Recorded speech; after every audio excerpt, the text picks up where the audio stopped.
This is a Fox News alert. I'm Brett Baer. Iran in the news tonight on two fronts. This is the first day of the Islamic Republic's new nuclear deal with the West. And late this afternoon, the United Nations withdrew its invitation to Iran to participate in this week's Syria peace talks in Geneva. The offer sparked outrage among the Syrian opposition and here in the U.S., leading to threats of last-minute withdrawals. The invitation withdrawal is thought to be an effort to salvage the talks. Today, Syrian President Bashar al-Assad met with his delegation to the conference. Iran said it would not abide by the Western plan for a transitional Syrian government without President Assad, and that led to the UN taking back its invitation. Meantime, Iran's nuclear deal with the West that has caused a widening rift between President Obama and his own party is in effect tonight. The U.S. and its allies get promises about Iran's uranium enrichment. Iran gets a major break on crippling economic sanctions. Chief Washington correspondent James Rosen on day one. From Iranian state-run media came first word that the Islamic Republic has begun living up to its end of the nuclear bargain it struck with 6 world powers, including the U.S., back in November. Inspectors from the UN's International Atomic Energy Agency arrived at the Natanz nuclear facility and confirmed that both there and at the facility in Fordo, Iran disconnected the cascades of centrifuges that have enabled it to enrich uranium to the 20% level, and that the regime, as promised, has begun mixing down and diluting its stockpiles of uranium already enriched to that level. Iran has implemented the nuclear-related measures set out in the agreement, and we have adopted the necessary legislation to suspend certain sanctions for a period of 6 months. Indeed, the European Union and the United States moved in tandem to lift sanctions on Iran's access to petrochemicals, gold and precious metals, and they also eased Iran's sale of crude oil, which had shrunk by 60% over the last 2 years. What's more, Tehran will receive by month's end its first installment from long-frozen overseas accounts, a down payment of $550 million toward an eventual reclaiming of $4.2 billion. As the head of Iran's Atomic Energy Agency declared, the sanctions iceberg is melting. It's the collapse of the psychological aspect of the sanctions. This means they can no longer keep loosening and tightening the sanctions as they please. And other countries, such as India and China, and these countries who claim to be superpowers, will no longer let America keep imposing its will on them. Iran and the 6 world powers now have until July 20 to negotiate a final accord that would define the parameters of Iran's nuclear activity once and for all. If they fail to reach such a deal, the terms of the current accord expire. That's the beauty of this deal. We're buying their compliance with their own money. It's a fraction of what they need. This fellow Rouhani, who is the guy we're doing the deals with, he's absolutely determined not to eliminate the infrastructure that his country has put into place for the purpose of getting a nuclear weapon. And indeed, that's what this deal does. It leaves all of it in place. As for the final deal, a senior Obama administration official said today the talks are aimed at seeing if Iran can be allowed to keep a limited enrichment program such that the regime cannot, quote, develop a nuclear weapon without the international community having a long lead time and notice in advance. Brett. Okay, James, thank you. It has taken a while, but a story Fox News first brought you in early December about possible Russian involvement in the Edward Snowden leaks is gaining traction with new information tonight. Chief Intelligence Correspondent Catherine Herridge has the latest.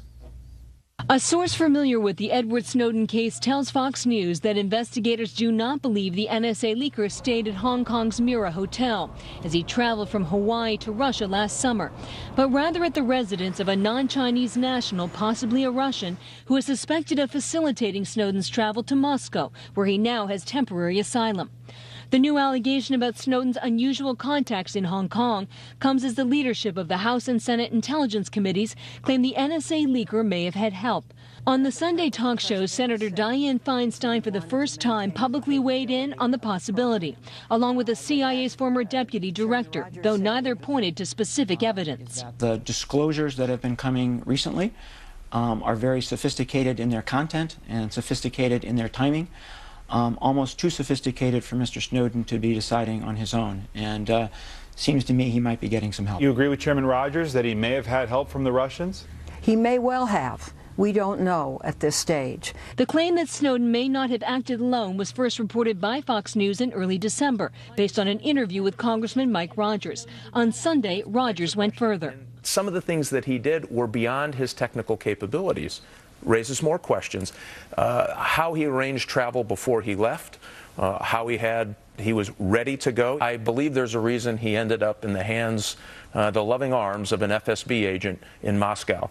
I don't think that's a coincidence. The Mira Hotel did not respond to Fox's questions about Snowden, nor did journalist Glenn Greenwald, who's handled most of the leaked NSA documents. In December, Greenwald described Rogers' original claims as baseless. The NSA debate now moves to Capitol Hill, where Attorney General Eric Holder will testify next week before the Senate Judiciary Committee.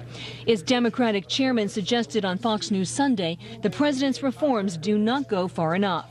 There's going to be a lot of questions, again, from both Republicans and Democrats who are concerned that we're going too much in the privacy of Americans. By trying to appeal to all sides in the NSA debate, the president may have increased the likelihood of dramatic legislative action because the push to rein in the NSA is one of the few bipartisan issues on Capitol Hill, and Mr. Obama's speech did not put that controversy to rest, Brett. Catherine, how serious are these threats to the Olympics, and what's the U.S. doing about them? Well, Fox News confirming tonight that U.S. counterterrorism operatives are aiding the Russians in their search for as many as 4 women who may be suicide bombers. An intelligence bulletin reviewed by FoxNews.com includes these photos of a 22-year-old suspect said to be the widow of a jihadist killed by the Russian security services. The woman may already be inside the Olympic security zone. Doku Umarov, you see here, leads the Islamist group known as the Caucasus Emirate, and there is a connection to the Boston Marathon bombings. Tamerlan Tsarnaev posted photos of Umarov on his YouTube channel, and Tamerlan went to the region, though it's not publicly known whether he trained with the group. The State Department is taking the unusual step of warning Americans that the Games are an attractive target for terrorists, and just within the last few minutes, the Pentagon is confirming that it's moving 2 Navy ships to the Black Sea to be available for evacuations or other contingencies in support of Russian security, Brett. Catherine, thank you.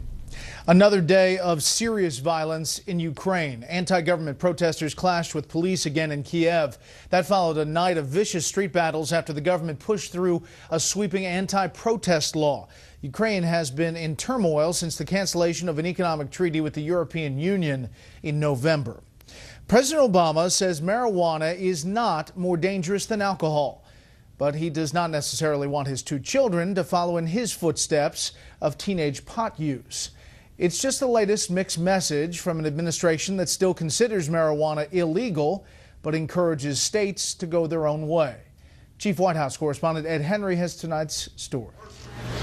All President Obama was rolling today were burritos, a service project at D.C. Central Kitchen to honor the legacy of Dr. Martin Luther King. Yet in an interview with the New Yorker magazine, he suggested rolling a marijuana joint was not much different from cigarettes, saying, quote, "As has been well documented, I smoked pot as a kid, and I view it as a bad habit and a vice. Not very different from the cigarettes that I smoked as a young person up through a big chunk of my adult life. I don't think it is more dangerous than alcohol." The president's administration, though, based on a 1970 law, still classifies marijuana as a Schedule I controlled substance with high potential for abuse, in the same category as drugs like heroin and ecstasy. The president went out of his way to stress pot is not for kids, saying it's not something I encourage. And I've told my daughters I think it's a bad idea, a waste of time, not very healthy. Voters in 2 states, Colorado and Washington, approved referendums in the 2012 election legalizing marijuana for adults. I have to say that there was one question that was voted on that ranked fairly high, and that was whether legalizing marijuana would improve the economy and job creation. The president declared it would not grow the economy at an online town hall meeting in 2009. And more recently, he and Attorney General Eric Holder have said they have bigger fish to fry than challenging state laws on this and want to make federal laws more fair, especially for the poor and minorities. The president also touched on the complicated issue of race in the series of interviews conducted over the last few months with New Yorker editor David Remnick. Mr. Obama declaring, quote, "There's no doubt that there's some folks who just really dislike me because they don't like the idea of a black president. Now, the flip side of it is there are some black folks and maybe some white folks who really like me and give me the benefit of the doubt precisely because I'm a black president." Now, that came as the president discussed the series of issues from health care to Edward Snowden that have dropped his poll numbers. He clearly believes race is at least a factor. As for Snowden, he again repeated it's an active investigation that he can't comment on, but this time he added, "I do not have a yes-no answer on clemency." Brett? More on this with the panel. Ed Henry live on the North Lawn. Ed, thank you. Up next, the surprising truth about President Obama and the income gap.